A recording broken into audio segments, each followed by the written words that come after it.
ప్రియమైన పాఠకులకు యేసుక్రీస్తు నామములో శుభవందనములు తెలియజేసుకొనుచున్నాను. ప్రియులారా, క్రైస్తవులమైన మనము ప్రతిదినము ఒక అధ్యాయము దేవుని వాక్యము చదువుట మన జీవితములకు, మన కుటుంబములకు ఎంతో దీవెనకరము, ఆశీర్వాదకరము. కావున ఈరోజు మనము కీర్తనల గ్రంథము 32వ అధ్యాయము, 33వ అధ్యాయములు చదువుకుందాము. కీర్తనల గ్రంథము 32వ అధ్యాయము. దావీదు కీర్తన. దైవ ధ్యానము.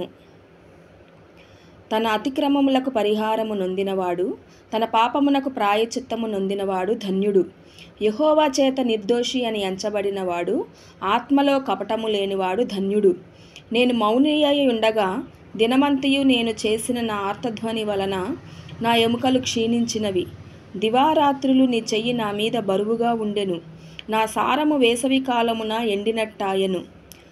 నా దోషమును కప్పుకొనక నీ ఎదుట నా పాపము ఒప్పుకొంటిని.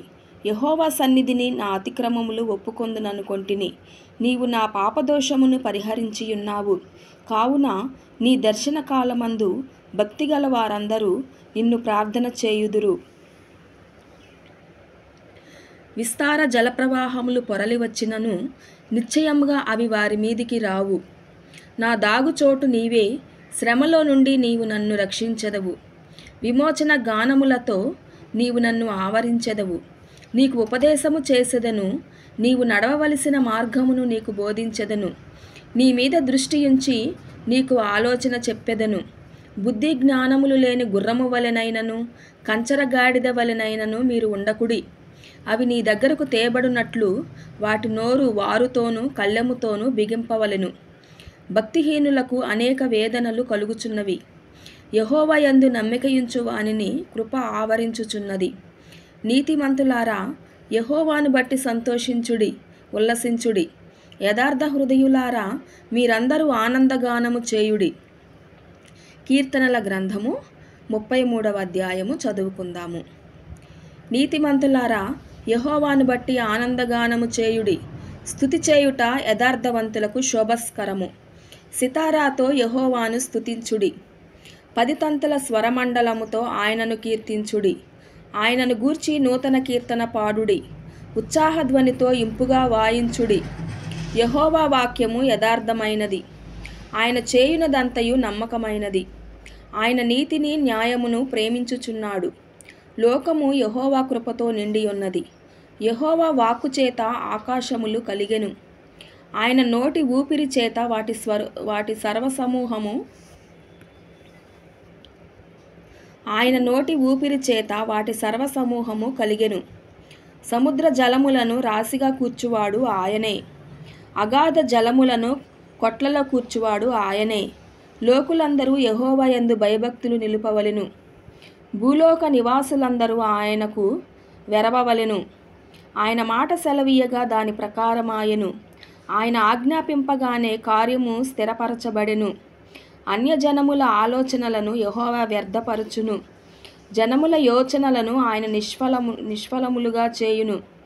యెహోవా ఆలోచన సదాకాలము నిలుచును. ఆయన సంకల్పములు తరతరములకు ఉండును. యెహోవా తమకు దేవుడుగా గల జనులు ధన్యులు. ఆయన తనకు స్వాస్థ్యముగా ఏర్పరచుకొను జనులు ధన్యులు.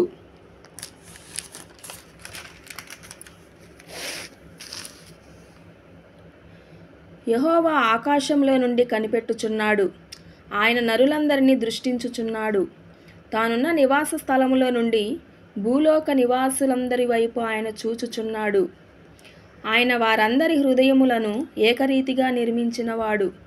వారి క్రియలన్నయూ విచారించువాడు, వారిని దర్శించువాడు. ఏ రాజును సేవా బలము చేత రక్షింపబడడు.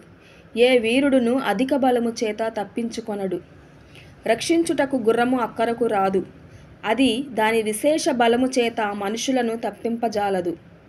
వారి ప్రాణమును మరణము నుండి తప్పించుటకును, కరువులో వారిని సజీవులుగా కాపాడుటకును యెహోవా దృష్టి ఆయన యందు భయభక్తులు గల వారి మీదను, ఆయన కృప కొరకు కనిపెట్టు వారి మీదను నిలుచుచున్నది.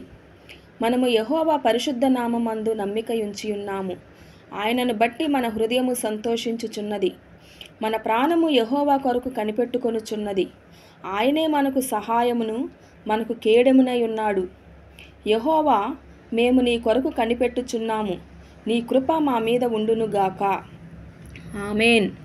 ప్రియమైన పాఠకులందరూ, ఈ యొక్క వాక్యము మీకు నచ్చినట్లయితే ఈ యొక్క ఛానల్ను సబ్స్క్రైబ్ చేసుకొని షేర్ చేయగలరని, లైక్ చేయమని మనవి చేసుకొనుచున్నాను.